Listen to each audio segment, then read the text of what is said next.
गुरु ऐसे विनय दे दे, गुणगान करूं तेरा। इस बालक के सर पे गुरु हाथ रहे तेरा। गुरु ऐसे विनय दे दे, गुणगान करूं तेरा। इस बालक के सिर पे गुरु हाथ रहे तेरा। गुरु हाथ रहे तेरा।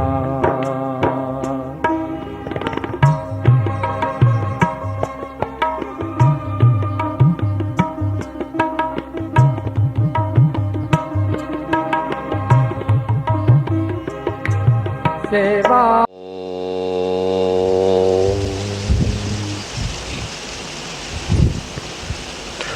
मोक्षमार्गस्य नेतारं भेत्तारं कर्मभोभृतां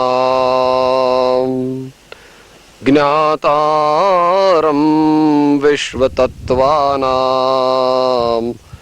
वन्दे तद्गुणलब्धये। अज्ञान तिमिरान्धानां ज्ञानाञ्जनशलाकया चक्षुः उन्मीलितं येन तस्मै श्री गुरवे नमः। मंगलमय मंगलकरन् वीतराग विज्ञान नमो ताहि जाते भये अरिहंतादि महा।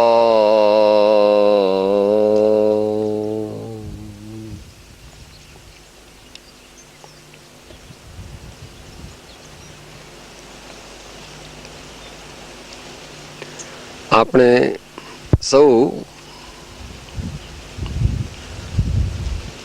ભગવાનના બતાવેલા માર્ગે ચાલવા માંગીએ છીએ. ભગવાને બધાય જીવો માટે ધર્મ બતાવ્યો છે.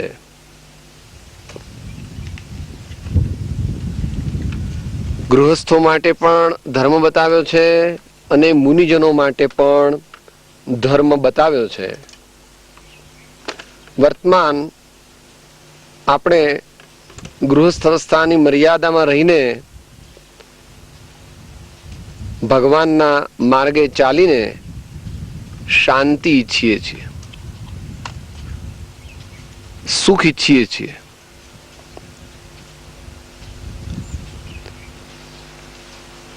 એ માટે નું સાધન જે છે એ શું છે?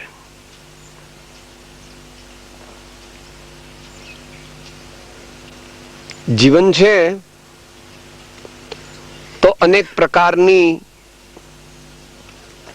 ચિંતાઓ, અનેક પ્રકારના દ્વંદ્વ, અનેક પ્રકારની વિપત્તિ, અનેક પ્રકારનું આપણે ન ઈચ્છીએ એવું તો બનવાનું જ છે. અત્યારે હમણાં બધું સમૂહસૂત્રું ચાલે છે, પણ એક જ દિશામાં સમૂહસૂત્રું ચાલે છે. કોઈ એમ વિચારે તો બધી રીતના પુણ્યનો યોગ કળયુગમાં મનુષ્યોને હોતો નથી, અને કદાચ હોય તો અલ્પજીવી હોય છે.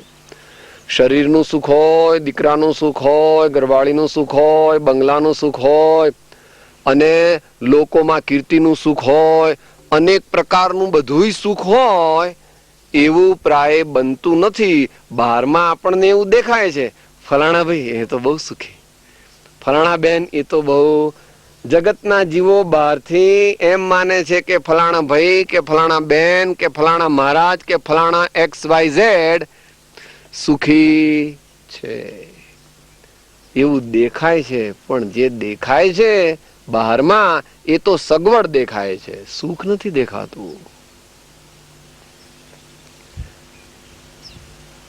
તો પ્રશ્ન અત્યારે એ ઉદ્ભવે છે કે ભાઈ મારે સુખી થવું હોય તો હું કરું શું પ્રભુ? તો અહીંયા કહે છે જ્ઞાન કે અજ્ઞાન જન સુખ દુઃખ રહિત ન કોઈ, જ્ઞાની વેદે ધૈર્યથી, જ્ઞાની વેદે ધૈર્યથી, અજ્ઞાની વેદે રોય, અજ્ઞાની વેદે રોય.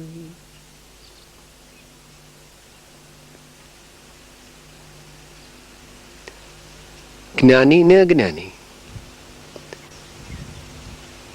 જ્ઞાનીની સંખ્યા તો અત્યારે નહિવત છે,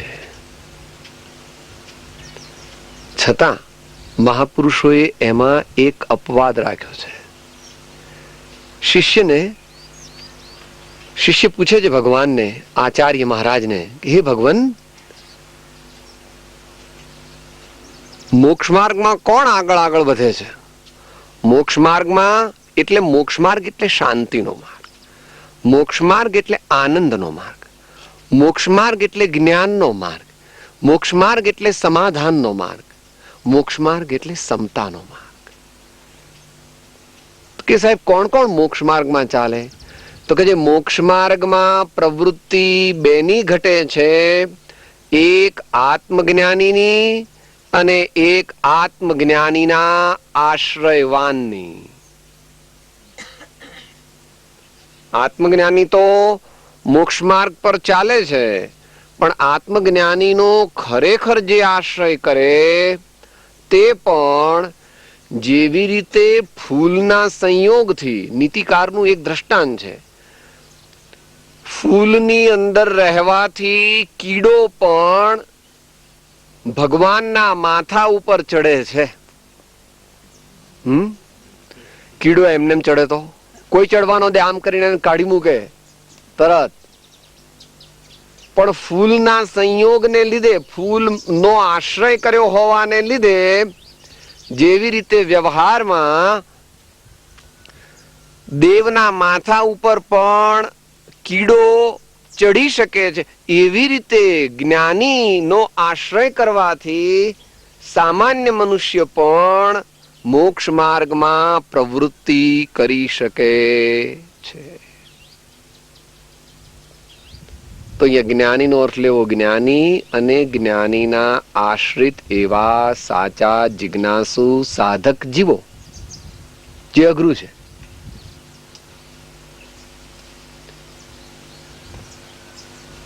જ્ઞાનીને ઓળખવા ઘણા જ અઘરા છે, કારણ કે જ્ઞાનીને ઓળખવા માટે આત્માર્થી થવું પડે. વળી જ્ઞાની ઓળખાય પણ એમનો આશ્રય કરવો હોય તો પણ ઘણા વિઘ્ન છે. ઘરવાળી કહે છે, હા તમારે કઈ સત્સંગ કરવો નથી, તો દીકરા કે બાપા તમે ક્યાં ભગત થઈ ગયા, આ દુકાને બેહો, વળી આ સત્સંગ બત્સંગ કરવો નથી. તો સમાજ વાળા વાતો કરે છે, આ પેલો છે ને એનું તો મગજ ઓફ થઈ ગયું છે, એ તો ભગતડો થઈ ગયો છે. વળી કઈક એ બધા કઈ આગુ પાછું ન કરે બહુ, તો આ કે છે, ઓ મન તો કેડોમાં દુખે, ઓ દાંતમાં હણકો આવે, આ ચાલુ થઈ જાય છે. એટલે જગતના જીવો જ્ઞાનીનો આશ્રય કરતા નથી. એક તો અંદરમાં રુચિ જ નથી, પણ કદાચ એમ થાય કે ચલો તારે કરીએ થોડું, ત્યાં પછી પાછા આ બહારના લોકો જ્ઞાતિ વાળા વચ્ચે આવે, મંડળ વાળા વચ્ચે આવે, સમાજ વાળા વચ્ચે આવે, એમાંથી કંઈક આગળ જાય તો આ કે છે, આજ તો મને તાવ છે એટલે સત્સંગમાં જવું, આજ તો મને શરદી છે, આજ તો મને ઉધરસ છે, આજ તો ઝાડો ઉતર્યો નથી. અને કદાચ એટલે આગળ વધી ગયો ને કદાચ ગયો સત્સંગમાં તો ત્યાં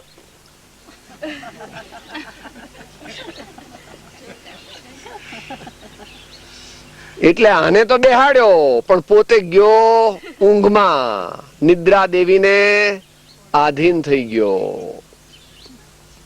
જ્ઞાની કે અજ્ઞાની જન, અજ્ઞાની તો વિચારાને કાંઈ ચાન્સ જ કોઈ છે નહીં, એને પશુ જીવન છે. જન્મ્યો, મોટો થયો, વંશવેલો વધાર્યો, ઘરડો થયો, મરી ગયો. રામ બોલો ભાઈ, કાંઈ નહીં.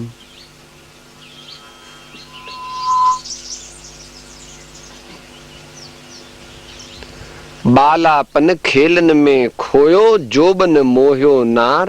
बूढ़ापन तन जर्जर होवे, मन तृष्णा विस्तार. अब तो छोड़ जगत की लालसा, रे सुमिरो सर्जनहार. ચાલ્યું જાય છે જીવન, ચાલ્યું જાય છે.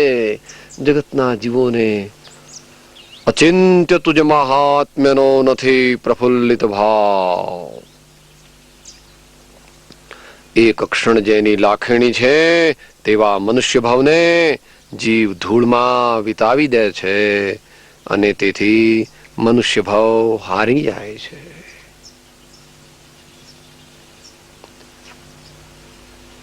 અહીં તો જુદી રીત સમજાવવી છે કે કોઈ જ્ઞાની હોય કે કોઈ અજ્ઞાની હોય, એને બહારમાં કઈ સુખના સંયોગ જ હોય એવો નિયમ નથી. અજ્ઞાની હોય ને બહારમાં ઘણો સુખી દેખાય, અને જ્ઞાની હોય અને બહારમાં ઘણો દુખી દેખાય એવું પણ બને, અને ઘણું ખરું એવું બને છે. નિયમ નથી કઈ એવો. નળ રાજા અને દમયંતી, પાંડવો ને દ્રૌપદી, રામ અને સીતા, મહાન ધર્માત્મા, પણ બહારમાં જુઓ તો દુઃખના ડુંગર કહેવાય. બહારમાં જુઓ તો કે સાહેબ બિચારા બહુ દુઃખી. નળ રાજા સરખો નર નહીં, જેની દમયંતી રાણી અર્ધે વસ્ત્રે વનમાં ભમ્યા, ન મળ્યા અન્ન ને પાણી. તો રામને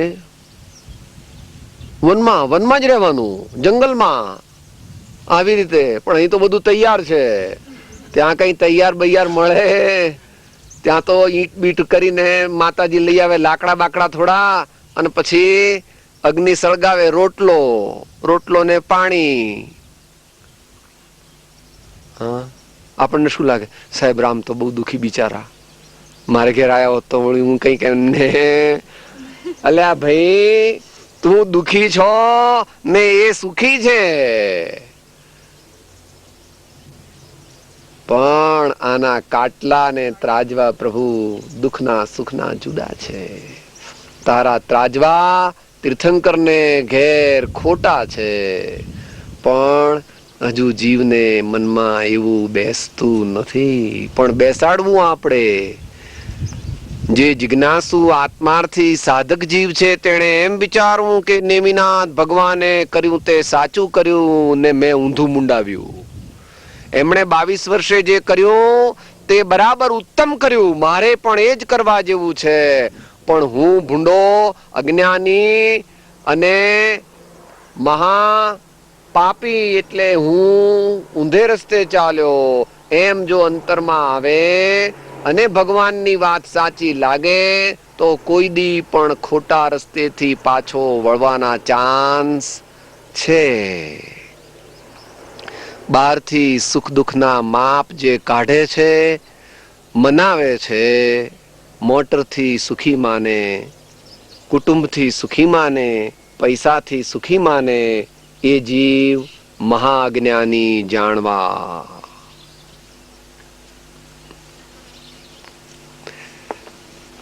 810 માં એ વાત લીધી છે. જગતની દ્રષ્ટિ અને જ્ઞાનીની દ્રષ્ટિ વચ્ચે પશ્ચિમ પૂર્વ જેટલો તફાવત છે. જ્ઞાનીની દ્રષ્ટિ પ્રથમ નિરાલંબન છે. જીવની રુચિને મળતી આવતી નથી, તેથી જીવ તેમાં રુચિવાન થતો નથી. પરંતુ જે જીવોએ થોડો સમય પરિશહ આદિ વેઠી જ્ઞાનીની દ્રષ્ટિનું આરાધન કર્યું છે, તેઓ સર્વ દુઃખના અંતને એટલે મોક્ષ માર્ગને પામ્યા છે. માટે અહીં તો કહેવાય માંગે છે કે જ્ઞાની કે અજ્ઞાની જન સુખ દુઃખ રહિત ન કોઈ. કારણ કે કર્મનો ઉદય આપણે જોઈ શકતા નથી. સગા દીઠા મેં શાહ આલમના ભીખ માગતા શેરીએ. માટે આપણે પુરપાટ પુણ્યનો ઉદય હોય તો પણ તેમાં આપણી વૃત્તિને લિપ્ત કરવી નહીં. આવું મહાન ધર્માત્માઓ જ કરી શકે, અથવા ઉત્તમ સાધકો જ કરી શકે.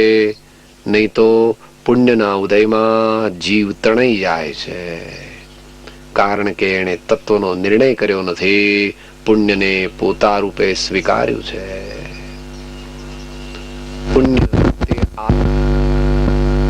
પુણ્ય તે આત્મા નથી, પાપ તે આત્મા નથી.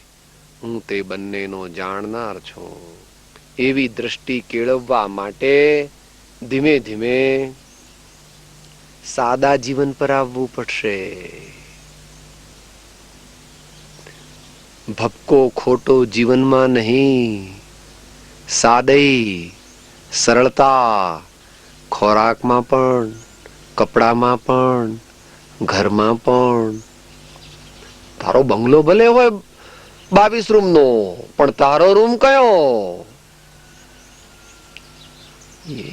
जब तक कि घर का संबंध है. हाँ, मढुली मजानी पेलेती रे संतो वाला, मढुली मजानी पेलेती. डरવું નહીં હો. કોઈ કે સાહેબ અમારા બંગલા જતા રહેશે, સાહેબ અમારા દીકરા જતા રહેશે. એ તો તું એને છાતી સરસા ચોંપે તો પણ એ જ્યારે જવાના ત્યારે જતા રહેવાના. અત્યારે જો સમજુ હોય તો તેને પોતાના માનતો નહીં. પણ મોહ છે ને, મોહ છે તેથી જીવનો ઉપયોગ ઠરતો નથી. ડાફોળિયા માર્યા કરે, જીવનો ઉપયોગ ઠરતો નથી. હા, ડાફોળિયા આમ આમ આમ આમ. કેમ? પ્રભુ પ્રત્યે, પ્રભુની વાણી પ્રત્યે એને અંતરમાં પ્રેમ નથી. તો બહારમાં તો જે બનવાનું હશે તે બનશે. એની સામાન્ય વ્યવસ્થા કરવી એ ગૃહસ્થની ફરજ છે. આપણે દીકરાનું, દીકરીનું, ઘરના રસોડાનું, કોઠારનું, બેંક બેલેન્સનું કે ધંધાનું ધ્યાન રાખવું તે ફરજ રૂપે રાખવાનું છે. પણ એમાં લેપાઈ જવાનું નથી. અને જેમ જેમ સગવડ થાય તેમ રિલીગેટ ટુ અધર્સ. દીકરો 18, 20, 22 વર્ષનો થયો, ધીમે ધીમે ટ્રેન કરીને એને આપી દો. 12 વાગ્યાથી માત્ર 4 વાગ્યા સુધી જ ઓફિસે જવાની જરૂર છે. બાકીનો સમય ધર્મ ધ્યાનમાં, મંદિરમાં, સત્સંગમાં, સદવાંચનમાં અને ચિંતનમાં ગાળવાનો છે. આવું જીવન જો આપણું બને તો જ માનવું કે કોક દી આત્મજ્ઞાન થવાના ચાન્સીસ છે. આરંભ અને પરિગ્રહનું અલ્પત્વ હોય અને જેટલો સમય, જેટલી શક્તિ અને જેટલી રુચિ પરમાર્થ માર્ગમાં વધે તેવો પ્રયત્ન આપણે કરવાનો છે. આ 12માં પણ એવું ન પણ થાય.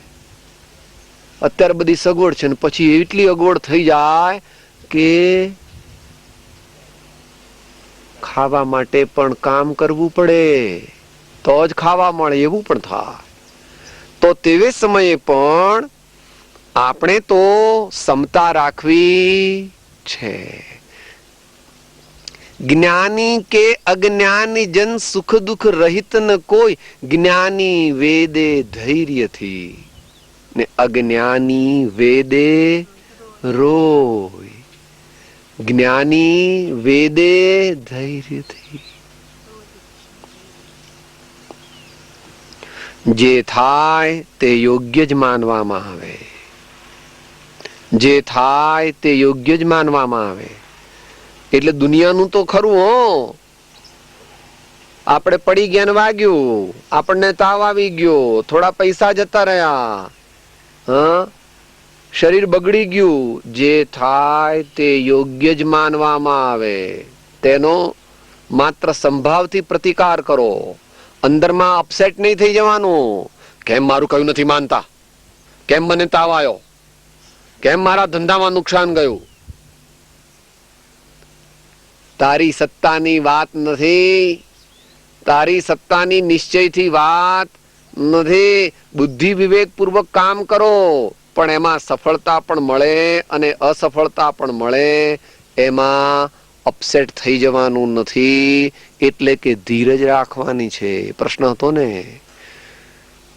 આત્માનો અનુભવ કેમ એકદમ થતો નથી? થશે.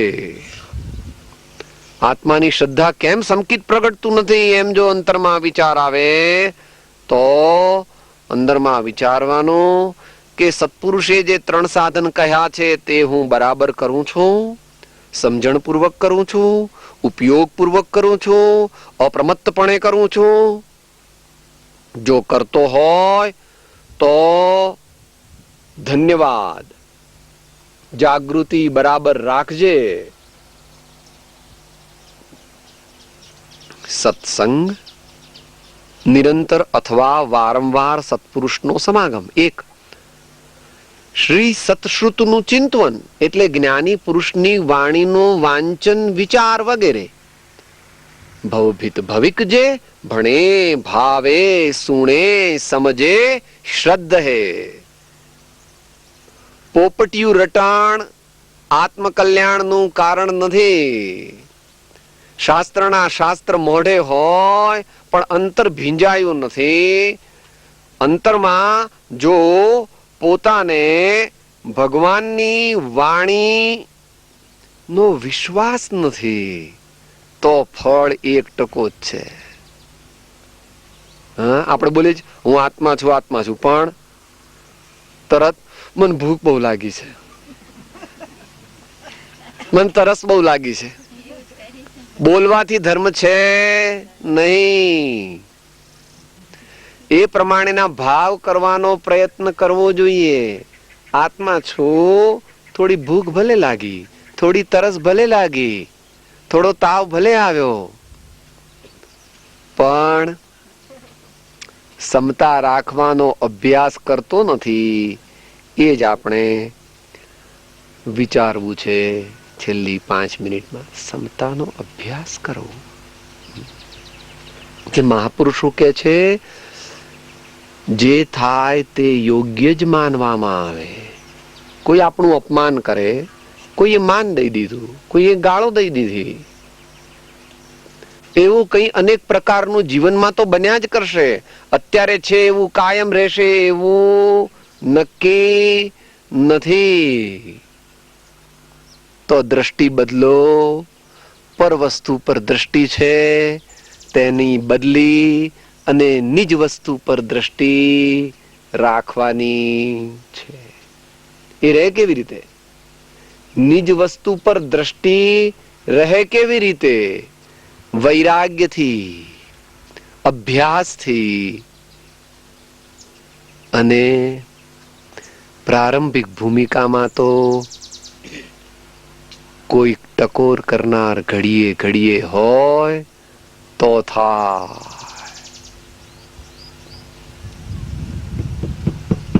ટકોર કરનાર જોઈએ કોઈ. જીવ પ્રભાવમાં ચાલ્યો જાય છે. આજુબાજુ વાળા કહે છે, હા સાહેબ 2 રોટલી વધારે ખાઓ ને, હા સાહેબ તમે સારા સારા કપડાં પહેરો ને, સાહેબ તમને બહુ ઠંડુ પાણી પીવો ને. કારણ કે એ બિચારા એમ માને છે કે અમને બંગલાથી સુખ, દીકરાથી સુખ, એમ મહારાજને પણ બંગલાથી સુખ, દીકરાથી સુખ થતું હશે, પણ વસ્તુ એવી છે નહીં. જ્ઞાની પરવસ્તુથી સુખ માનતા નથી. જે પરવસ્તુમાં સુખ માને છે, પરવસ્તુમાં મૂંઝાણા છે, તેને ભગવાન મહા અજ્ઞાની કહે છે. તો સમતાનો અભ્યાસ આપણે કરવાનો છે. એને માટે કીધું કે આત્મા પર દ્રષ્ટિ રાખવાની છે. એને માટે છેલ્લો ઉપાય, ભલે થોડો અઘરો છે, અત્યારે સાંભળી તો લે, પછી 5-10 વર્ષે 15 વર્ષે જયારે વિચાર કરજે. દાખલો આપે છે આચાર્ય મહારાજ. અરીસો છે ને પહેલા, અરીસો તો ત્યાં જોયો છે ને? હા સાહેબ અરીસો જોયો છે, મારા ઘેર કેટલાય મોટા મોટા છે. તો અરીસો હોય, એ અરીસાની આગળ ગુલાબ રાખો તો સુગંધિત થઈ જાય અરીસો. પછી વિષ્ટા લાવો તો, પછી ફાટેલી ચાદર લાવો તો બગડી જાય.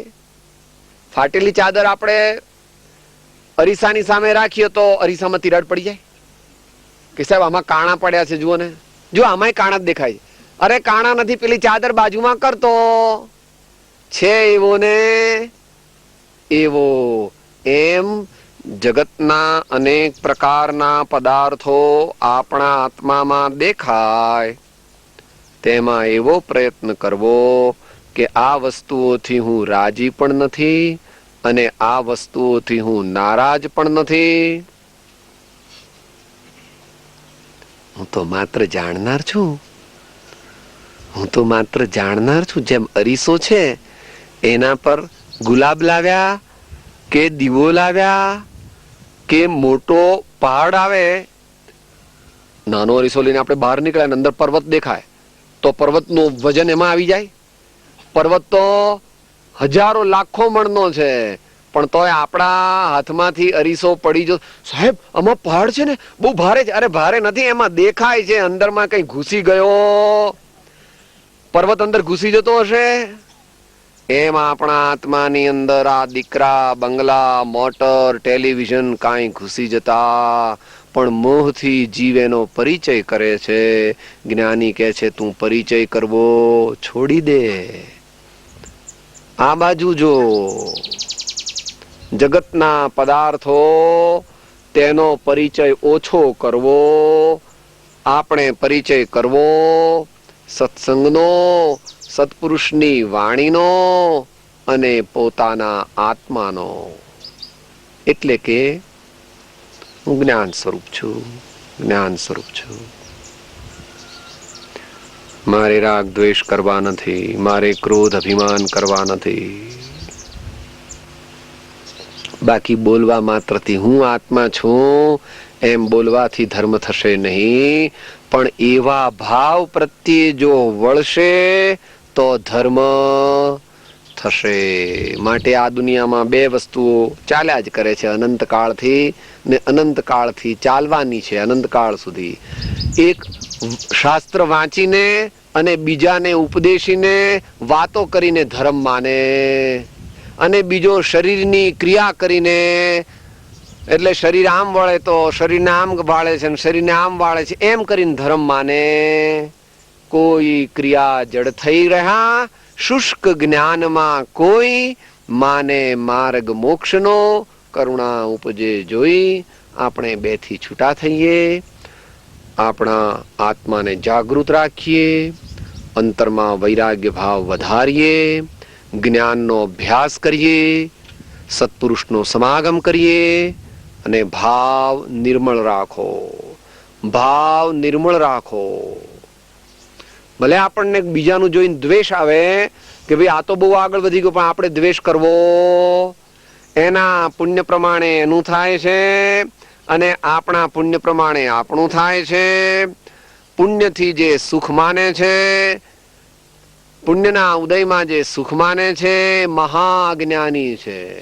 માટે જ્ઞાની પુરુષો સૌથી ઉત્કૃષ્ટ પુણ્યના ઉદય વખતે સૌથી ગરીબ અવસ્થાને અંગીકાર કરે તેને તીર્થંકર ભગવાન કહેવામાં આવે.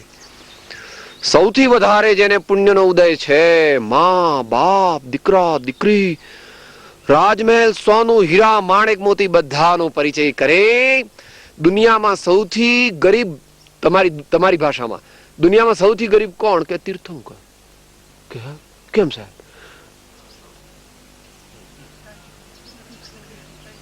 લંગોટી પણ નહીં. જય ભગવાન. એટલે જગતના જીવો કહે અરે રે અમને તીર્થંકરની દયા આવે. બિચારાને કઈ મારે ઘેર આવ્યા હોત તો હું કઈ કપડા આપત, એમને કઈ થોડું લોટ બોટ આપત, થોડા દી તો એમને ચાલત બિચારાને. માટે આપણે પણ એમને રસ્તે ચાલવાનું છે. તો આપણે પણ હવે એવો વિચાર કરવો કે પુણ્યના ઉદય માં રાચવું નહીં, પણ ધીમે ધીમે આત્માના ભાવ પર આવવું, પંચ પરમેષ્ઠીની ભક્તિમાં રહેવું, સત્પુરુષના વચનમાં રહેવું. એ રીતે અહીં કહે છે કે સમતાથી, ધીરજથી, વૈરાગ્યથી, જ્ઞાનથી, આત્મજાગૃતિથી આપણું જીવન જશે તો આપણને અંતરમાં આપણો આત્મા વિકાસ પામતો જશે અને એક દિવસ આપણે પરમાત્મા થઈ જઈશું. આ રસ્તે ચાલીને આપણે માનવ ભવને સફળ કરવાનો છે. નો મહાવીર સ્વામી ભગવાન કી જય. પરમ કૃપાળો દેવ કી જય. પરમ પુરુષ પ્રભુ સદગુરુ પરમ જ્ઞાન સુખધામ જેણે આપ્યો ભાન નિજ તેને સદા પ્રણામ. દેહ છતાં જેને દશા વરતે દેહાતીત તે જ્ઞાનીના ચરણમાં હો વંદન અગણી. હો વંદન. 3 મિનિટ આપણે ચિંતન કરીને પછી સમાપ્તિ. ઓ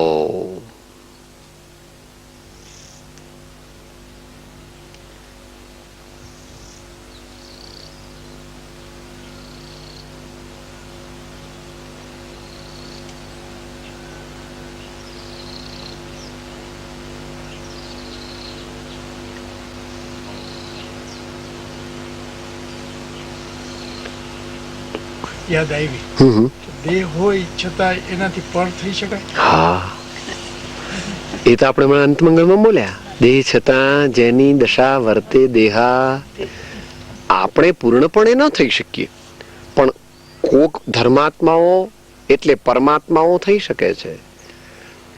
માટે ભગવાન જે આહાર નહોતા લેતા, એ એટલા બધા પોતાના આત્માના ચિંતનમાં મગ્ન રહેતા હતા, 12 ભાવનામાં, 4 ભાવનામાં, આત્માના ચિંતનમાં, કે ઘણા દિવસ એમને આહાર ન લે તો પણ કાંઈ વાંધો આવે નહીં, અને એવી ભૂખ ન લાગી જાય કે એમનું ચિત્ત ડામાડોળ થઈ જાય.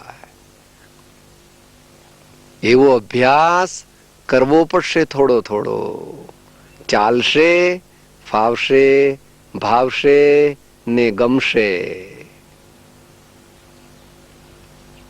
માટે વિષમ પરિસ્થિતિ દુનિયાની તો ભગવાને છોડી દીધી, પણ આ ભૂત તો વળગેલું જ છે. તો આ ભૂત જે છે એના પ્રત્યે પણ આપણે નિર્મમત્વ કેળવવાનું છે. હા, છૂટે દેહાધ્યાસ તો નહીં કરતા તું કર્મ, નહીં ભોગતા તું તેહનો, એ જ ધર્મનો મર્મ. પણ શરૂઆતના સાધકને માટે એના કોઈ ડોગમેટિક રૂલ્સ નથી. પ્રથમ સમય કાઢી સત્સંગ કરવો જોઈએ, સમય કાઢી વાંચન કરવું જોઈએ, સમય કાઢી અને પ્રભુની ભક્તિ કરવી જોઈએ, અને સાદું સરળ સત્ય પરાયણ જીવન જીવવાની કોશિશ કરવી જોઈએ. તો ધીમે ધીમે ધીમે ધીમે વિકાસ થાય અને પછી જે પ્રમાણે સદગુરુ બતાવે તે પ્રકારે આગળ વધવું જોઈએ. પણ દેહ પ્રત્યે ઘણી મમતા રાખે તો કોઈ દી ધર્મ બરમ થાય નહીં. શરીરને ઘણું સાચવે તો ધર્મ પ્રત્યે, કારણ કે બે જુદા છે, બેનો સ્વભાવ જુદો છે. મારું મારું કરીને નરસિંહ મહેતાનું એ બહુ સુંદર કડી છે, દેહ બાબતની છે. દેહ તારી નથી જો તું જુગ તે કરી, રાખતા નવ રહે નિશ્ચય જાય. દેહ સંબંધ ત્યજે અવનવા બહુ થશે, પુત્ર કલત્ર પરિવાર વહાયે. માટે ગમે તેવા આપણે બદામ, કેસર, કસ્તુરી, સાલમ પાક ખવડાવી દઈએ, પણ આ મિત્ર કઈ કાયમ આપણને સાથ આપે એવી તો પૈસા વાળા કોઈ દી મરે જ નહીં. પણ એવું બનતું નથી. માટે આપણે શું નક્કી કરવાનું છે? દેહ પ્રત્યે મમતા નહીં. માટે ભગવાનનો માર્ગ એ રીતે છે કે ભાઈ ઠીક છે, શરીરને એનું ભાડું આપી દીધું, પછી એની માળાની માળા તો પંચ પરમેષ્ઠીની અને આત્માની બે જ માળા જપવાની. બીજી બધી માળા ફરજ વખતે બરાબર છે. દુકાને જઈ હિસાબ જોઈ લીધો, માલ ચેક કરી લીધો, આ ખાવા પીવાનું બધું સામાન્ય પતી ગયું. ભૂતનું ઘર આંબલી, એમ સાધકનું ઘર શુદ્ધ આત્મા અને પંચ પરમેષ્ઠી નું શરણ. તો શરૂઆતમાં નહીં, ભાઈનો પ્રશ્ન જે છે કે ઇન્દ્રિયો જે છે એને એકદમ તો જીતી શકવાની શક્તિ તીર્થંકરાદીની છે. મહાન ધર્માત્મા પરાક્રમી નરશાર્દુલ છે, પણ દરેક એવા નથી. પણ એમના સેવક તો છીએ ને. તમે 1000 રૂપિયા દાન આપો તો હું 5 રૂપિયા તો આપું ને, 1 રૂપિયો તો આપું ને. અરે 1 રૂપિયો ન હોય તો 5 પૈસા આપું, અને 1 પૈસો ન હોય તો એમ કહું હમણાં તો મારી પાસે નથી, પણ મારી પાસે 5 પૈસા આવશે ને એટલે હું 5 પૈસાનું દાન. ફેર ઇનફ. ભાવથી ધર્મ થાય છે, ભાવથી ધર્મની મુખ્યતા છે. પણ આપણે ભાવ તો બરાબર ન રાખીએ અને બહારમાં પછી આઘું પાછું કરીએ તો ધર્મ તો થાય, પણ કેટલો? છાલ જેટલો. જગતના જીવો છાલ ખાય છે અને અંદરનો માલ મલીદો સંત જે છે તે માલ મલીદો ખાય છે, થોડી થોડી છાલ પણ ખાય છે. પણ માલ મલીદો છે ઉપયોગ તે ધર. જગતના જીવો ઘણો પ્રયત્ન કરે છે અને અલ્પ ધર્મ થાય છે. સંત આત્મામાં જાગૃતિ દ્વારા ઘણા ઉત્તમ ધર્મને પામે છે.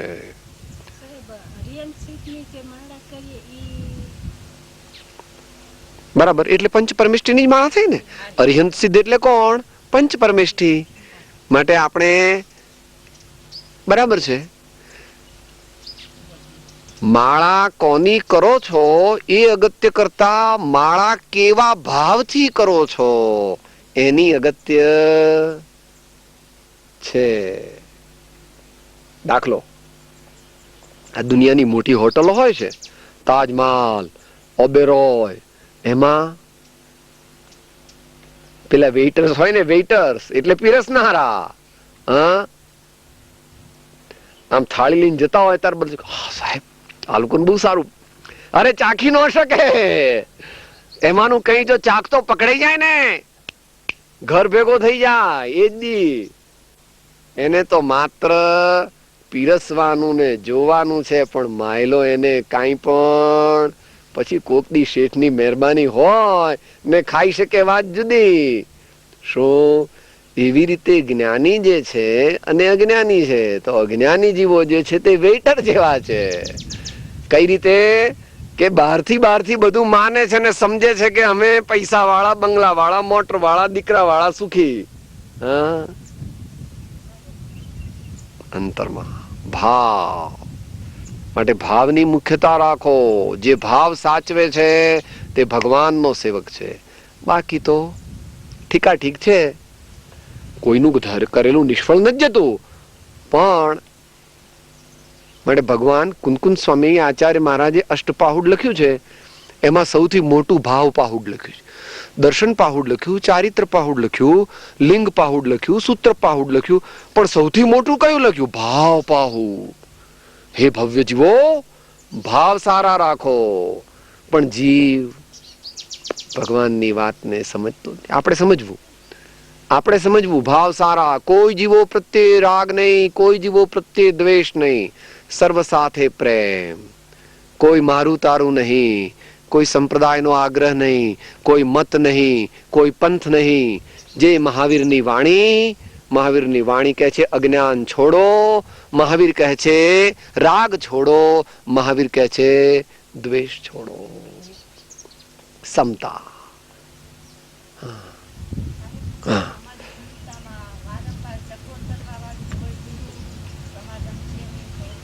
તો આપણે શરીર પર એવા ચિહ્નો રાખવા પડે. અહીંયા રબરની ટીટ રાખવી પડે. ઓડ ટાઈમે એલાર્મ મૂકો, બપોરના 2 વાગ્યાનો એલાર્મ. કોઈ પૂછે તમે ગાંડા છો, બપોરે તમારા ઘેર કેમ એલાર્મ વાગે છે?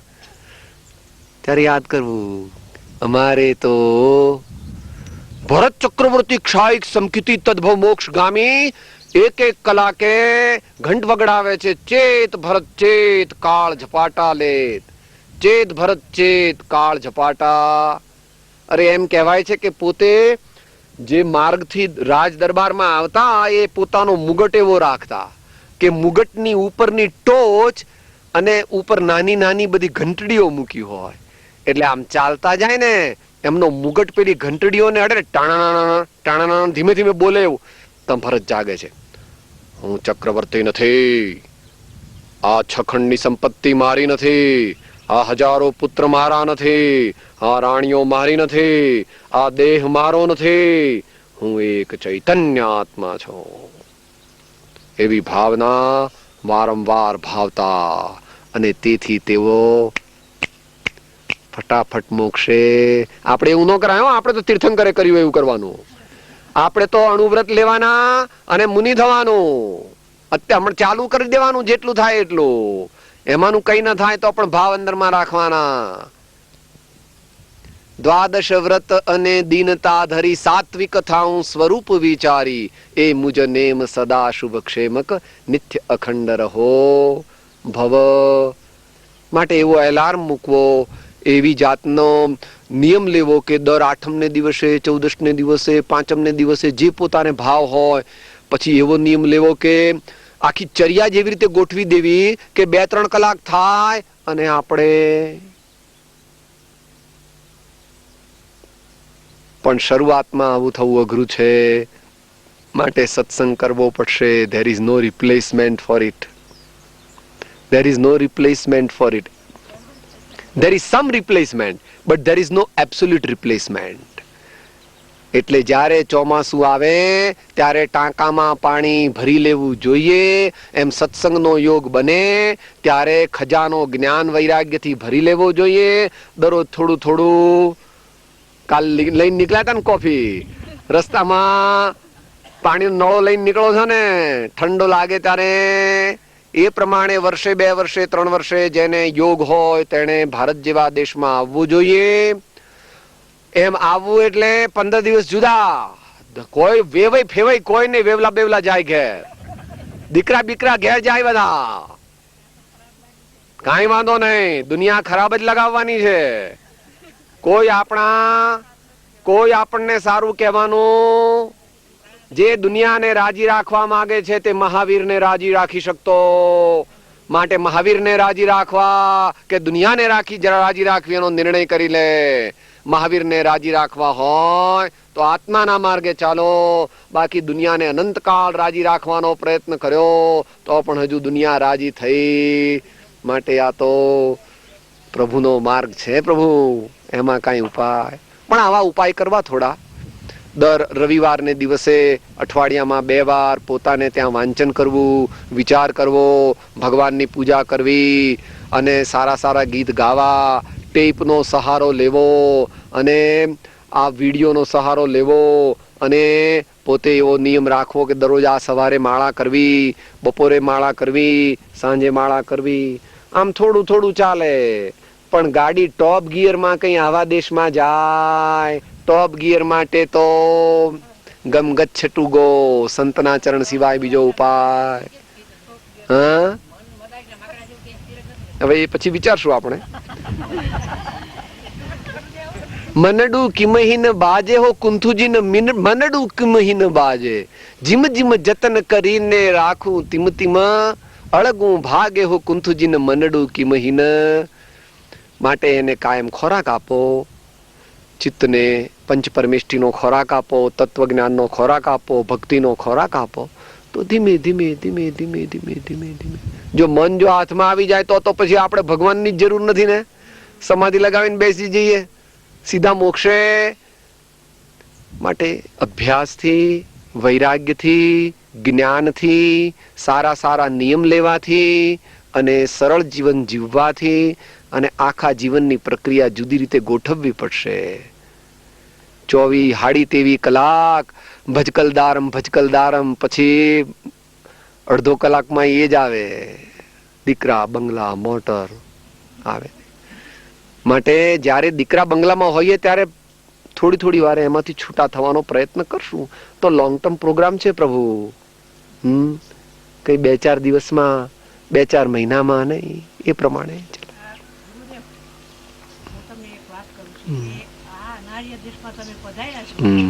એને માટે અમારા જેવાને તો ઘણો લાભ મળ્યો છે, પણ અત્યારની ઉગતી પ્રજાને તમે એ લોકોને ખરો બોધ દેવાની જરૂર છે. એમાં એ છે, એક તો જાણે વિનય, અને બીજું આપણે હિંસા માટે જે ઝીણી ઝીણી વાત કરીએ છીએ પણ હિંસા મોટી કરે છે, અને પરમાટી ખાનારા પીનારા એ બધાને ખરો ઉપદેશ આપવાની જરૂર છે. બરાબર છે, વાત થઈ છે થોડી, વાત થોડી થઈ ને આવતા રસ્તામાં, એટલે યથા સમયે આપણે મૂકશું. એ પેલા મોટા સ્વાધ્યાયમાં મૂકીએ તો, કારણ કે અહીંયા તો કોઈ એવું છે નહીં કે જે રીતે વર્તતું હોય. હા, એટલે હા હા, એ બધી વાત આમ તો કરી હતી, કરી છે થોડી થોડી. બરાબર છે. ખાવું પીવું અને હોટલમાં જાવું અને ગંજીપતા રમવા, બસ. એ લોકોને એકાંતે દોષ દેવા જેવો નથી, એ લોકોને એકાંતે દોષ દેવા જેવો નથી, કારણ કે આપણે પણ કઈ બહુ હખણા રહ્યા નથી નાનપણમાં. માટે સમય વર્તે સાવધાન. ના ના, એ બરાબર છે, આ તમારો અભિપ્રાય નિર્મળ છે, પણ એવું છે કે પાત્ર જોઈને પીરસાય, પાત્ર જોઈને પીરસવાનું. કારણ કે બળથી કઈ કરવા જઈએ તો આ જમાનામાં થાય એવું, માને ગાળ દઈ દે દીકરો, મોઢું તોડી લે, ઘરની અંદર રહેવાય નહીં. એટલા માટે એને હા હા હા હા હા હા હા હા હા હા હા હા.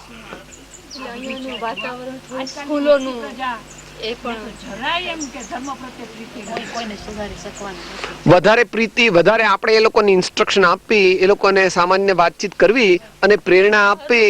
બાકી તો અત્યારે તો ઊંધી ગાડી ઊંધે પાટે ચાલે છે. બાકી બધાને સુધારવાની, આપણી આજુબાજુ વાળાને સુધારવા, સાચી વાત રજૂ, પછી જેવું જેનું ભવિતવ્ય.